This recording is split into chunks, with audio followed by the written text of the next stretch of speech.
The girl's laughter echoed through the wide marble corridors of the university. Her heels clicked sharply against the polished floor, a rhythm that matched her proud, almost theatrical stride. Everyone knew her. Isabella. The name itself carried weight in the school. She was wealthy, beautiful, and untouchable, or so she believed. Her words cut sharper than knives, and her arrogance was unmatched. That morning, as the students gathered for classes, Isabella noticed the old woman crouched by the stairwell. Her back was bent with age, her hands red and raw from scrubbing the floor. The cleaner hummed quietly to herself, perhaps to ease the weight of her work.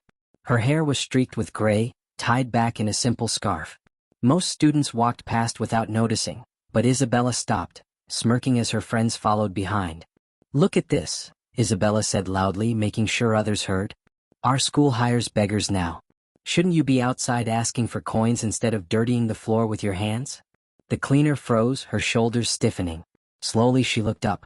Her eyes were tired but kind, filled with a quiet dignity. "I am only doing my work, child," she said softly. Isabella rolled her eyes. "Work? Scrubbing floors? That's not work, that's crawling. Maybe if you had done something useful in your life, you wouldn't be here now, embarrassing yourself." Her friends laughed, their giggles echoing like cruel bells. One even pulled out her phone, pretending to record. The cleaner lowered her gaze and continued scrubbing, her lips pressed tightly together, refusing to respond. But her silence only angered Isabella more. "Don't ignore me. I'm talking to you. Do you even understand how pathetic this looks? Look at your clothes, look at your hands. You're disgusting." "Isabella," a voice cut through the air. It was Professor Martin, stepping into the hallway, his brows furrowed. "That is enough." Isabella quickly straightened her back, plastering on an innocent smile. "Professor, I was just talking to her. That's all." "Talking? That sounded like humiliation to me," he said sternly. "Show some respect. She cleans so that you can have these spotless halls. Without her, this place would look like chaos." Isabella's jaw clenched, but she said nothing. Instead, she tossed her hair back and walked away with her friends, muttering, "Respect a cleaner?" As if. The old woman sat quietly, dipping her cloth into the bucket again. Her hands trembled slightly, but her eyes glistened, not with anger, but with sadness. She had endured worse words in her life, but each insult still cut deep. What none of them knew, not even Isabella, was that the son of this tired old woman was not only alive and well but was one of the most powerful businessmen in the city, a billionaire CEO who had built an empire from nothing. But the old woman never spoke of him. She never flaunted his success. She chose to work quietly, to remain humble, because dignity mattered more to her than status. Later that day, as Isabella and her friends sat in the cafeteria, laughing loudly and gossiping, she spoke again about the cleaner. "Can you believe it? That wrinkled woman crawling on the floor. Honestly, this school should fire her. She makes us look cheap. What will visitors think when they see her?" One boy who had been listening nearby frowned. "You shouldn't talk like that. She's someone's mother." Isabella smirked. "Someone's mother? Then her son or daughter must be even worse, letting her crawl like that. If she were my mother, I'd die of shame." Her words floated like poison through the room. The cleaner, meanwhile, continued her day quietly, wiping desks, sweeping corners, ignored by most and ridiculed by some. Yet behind her silence was a truth Isabella could never imagine, a truth that was about to crash into her life and change her arrogance forever. Because while Isabella saw only an old woman in rags, the city outside knew another name, another identity, the billionaire CEO who had built companies across continents. And his car was already pulling into the university gates. Her cruel laughter echoed in the large hallway of the university. Isabella, with her manicured nails and expensive perfume, pushed past the trembling old cleaner, spilling the bucket of water he was carrying.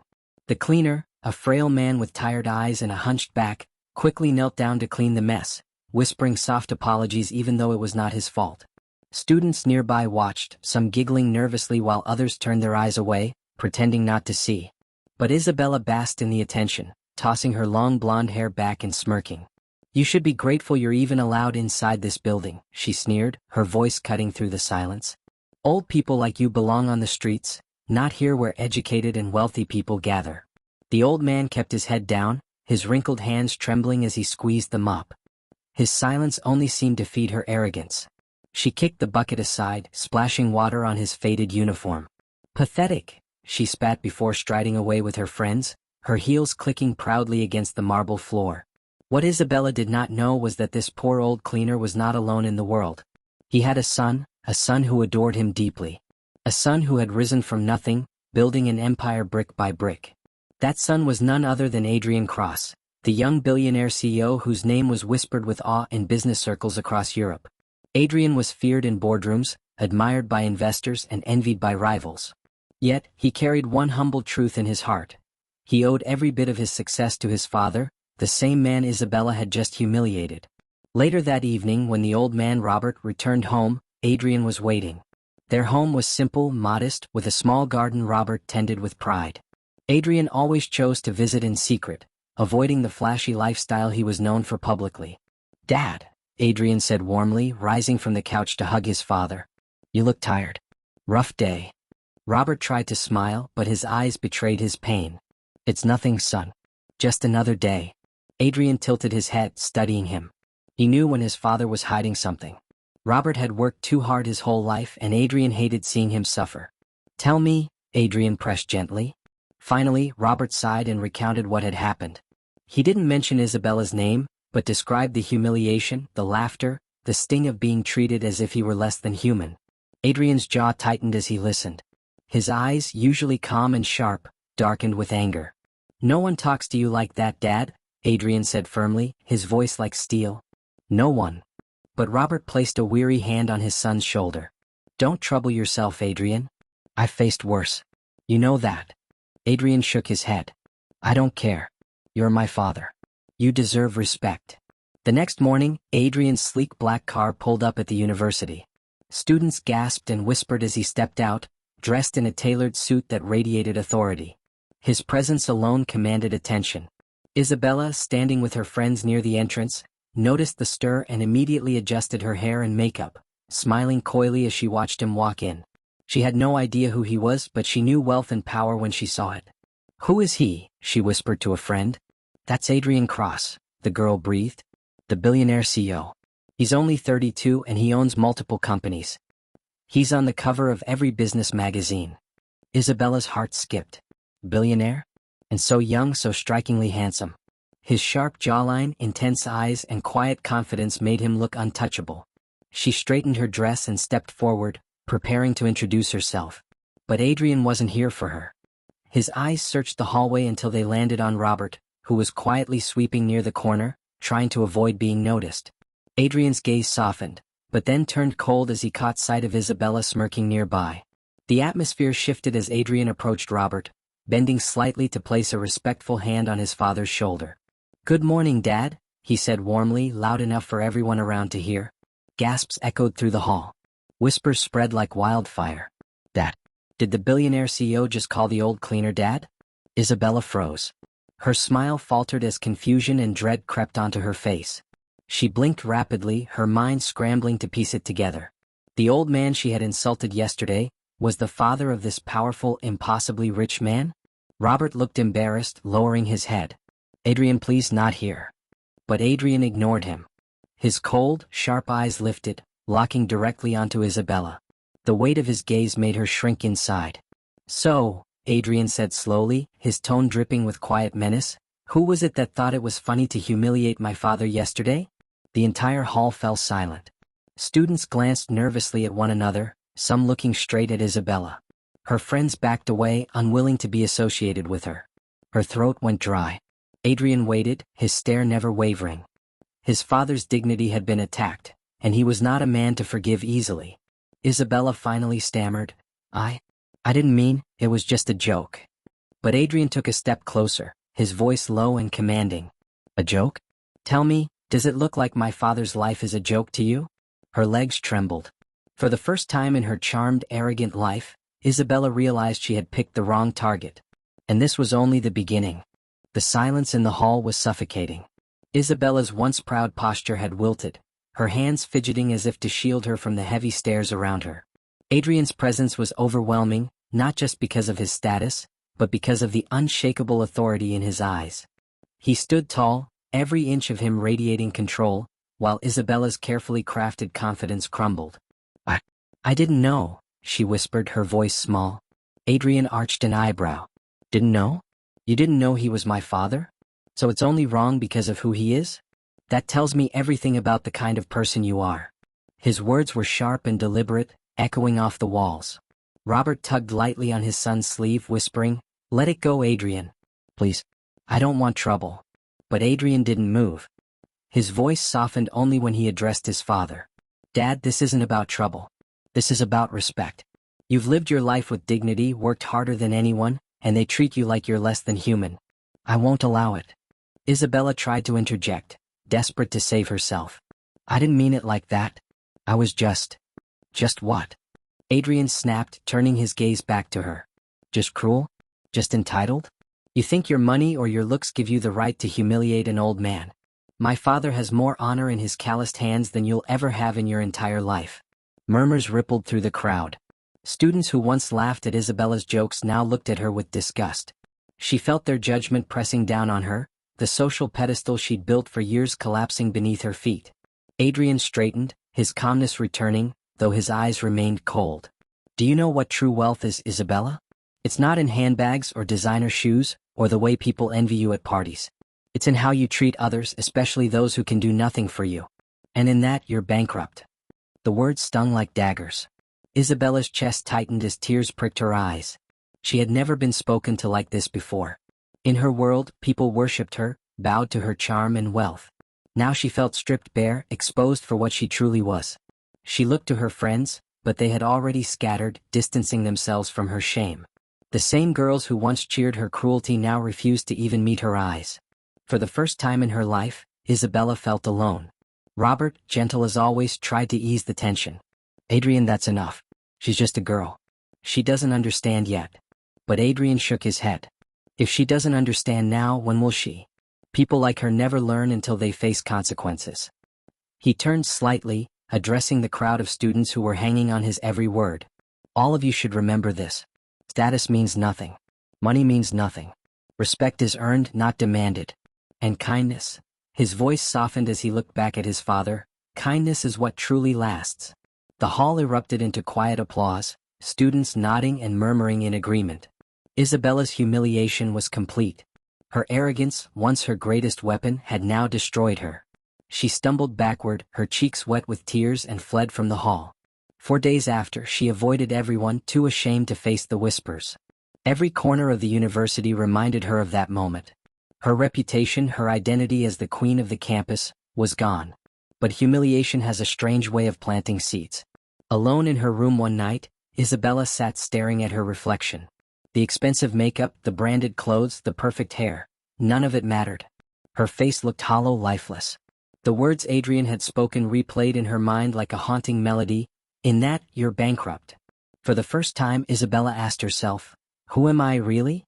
The next morning, she did something unthinkable. She went to the storage room where Robert usually kept his supplies. He was startled when she appeared, dressed simply, her usual arrogance replaced with hesitation. "What do you want?" he asked gently, though there was no bitterness in his tone. Isabella's voice cracked. "I came to say I'm sorry." Robert studied her, his old eyes full of wisdom. He could see she was struggling, that pride still tugged at her, but the sincerity in her trembling voice was real. "You don't owe me words," Robert said softly. "You owe me change. Show me you're different, and maybe then your apology will mean something." Isabella nodded, ashamed but determined. She asked him if she could help with his cleaning work. At first he laughed, thinking she was mocking him again. But when she insisted, rolling up her sleeves and taking the mop from his hands, he realized she was serious. Students passing by gawked at the sight. Isabella, the once arrogant queen, scrubbing the floors beside the old cleaner she had humiliated. Many sneered, others whispered, but Isabella ignored them all. For the first time, she wasn't performing for attention. She was simply trying to be human. When Adrian returned later that week and saw her working alongside his father, he was stunned. His instinct was to believe it was an act, but the sweat on her forehead, the dirt on her hands, and the quiet humility in her eyes told him otherwise. "Why are you here?" Adrian asked, his tone still cold. Isabella looked up, her face flushed with exhaustion. "Because I was wrong. And I need to make it right even if it takes forever." Robert placed a gentle hand on his son's arm.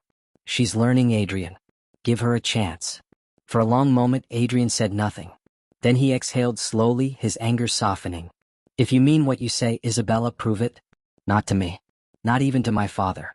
Prove it to yourself. Her eyes brimmed with tears, but for once they weren't from humiliation, they were from hope. And so, the girl who once humiliated a poor old cleaner found herself being reshaped by the very man she despised. Weeks turned into months, and the once arrogant Isabella began to change in ways no one could have imagined. At first, students mocked her, snapping photos and making jokes about the princess-turned-servant. But Isabella no longer flinched. Every insult, every smirk, became fuel to remind her of the girl she once was and the woman she was trying to become. Day after day she worked alongside Robert. She swept corridors, polished staircases, carried buckets of water, and emptied bins. For the first time in her life, she understood what it meant to sweat for something. She began to notice things she had never seen before: the tired faces of workers she once ignored, the quiet dignity in Robert's every movement, the kindness in his voice when he greeted students who barely acknowledged him. Slowly, her presence in the storage room wasn't just about atonement, it was about learning. Robert would share stories about his youth, about hardships and sacrifices, about raising his son with nothing but faith and hard work. Isabella listened, her heart softening with every word. One afternoon, after a long day of cleaning, she sat on the steps outside the hall with Robert. The sun was setting, painting the sky in shades of gold and crimson. She whispered, "Mr. Robert, all my life I thought wealth was everything. I thought looking down on others made me powerful. But I've never felt smaller than I did that day Adrian exposed me. And now, working with you, I think I finally understand what I was missing." Robert smiled faintly, his eyes reflecting the fading light. Wealth without compassion is a caged child. It traps you in pride and loneliness. But kindness, it frees you. Isabella's throat tightened. She nodded, silently vowing never to return to her old ways. Adrian watched all of this from a distance. At first skeptical, he couldn't deny that something genuine had shifted in Isabella. Her arrogance was gone. In its place was humility, not forced or performed, but lived through every action. One evening he approached her after class. She was carrying a heavy mop bucket, and he instinctively took it from her hands. "You don't have to do this forever," he said gently. "I know," Isabella replied, brushing a strand of hair from her face. "But I need to. Not because I owe anyone, but because I owe myself. I want to be someone my past self wouldn't even recognize." Adrian studied her for a long moment. His voice softened. "My father sees you trying. And that means something. He believes in second chances. Maybe I should too." Tears welled up in Isabella's eyes, but this time they weren't from shame, they were from gratitude. "Thank you," she whispered. The next day, during a student assembly, Adrian took the stage. Robert stood quietly at the back as he always did, unnoticed by most. But this time, Adrian made sure everyone's eyes turned toward him. He began, "Months ago, you all witnessed what happened between Isabella and my father. Many of you clapped when I condemned her, and you were right too. She was cruel and she needed to hear the truth. But what matters more is what comes after. True character isn't in never failing, it's in how you rise after you've fallen." The students leaned in, curious. Adrian gestured toward Isabella, who sat quietly in the crowd. Her cheeks flushed as every head turned to her. She chose to change. Not because anyone forced her, but because she realized that wealth, beauty, and status mean nothing without respect and kindness. "I've watched her work side by side with my father, not for attention but to learn humility. And in that, she's shown more strength than I ever expected." Gasps and murmurs filled the room. Isabella lowered her gaze, overwhelmed, while Robert smiled quietly at his son's words. Adrian's voice carried a final lesson. "Remember this, all of you, the way you treat those who seem powerless is the truest reflection of who you are. Titles fade, beauty fades, money fades, but kindness never does. My father, a simple cleaner, taught me that. And now, Isabella has reminded us all of it again." Applause broke out, loud and heartfelt. Isabella couldn't hold back her tears, but this time they were tears of redemption. She had been humiliated, yes, but from that humiliation had come growth, and from that growth came a chance to begin again. As the hall erupted, Robert walked quietly up to his son. His eyes were wet as he whispered, "You've made me proud, Adrian. More than you'll ever know." And for the first time, even Isabella believed she could make someone proud too. The arrogant girl was gone. In her place stood a young woman who finally understood that respect was worth more than riches, and kindness was the greatest crown she could ever wear.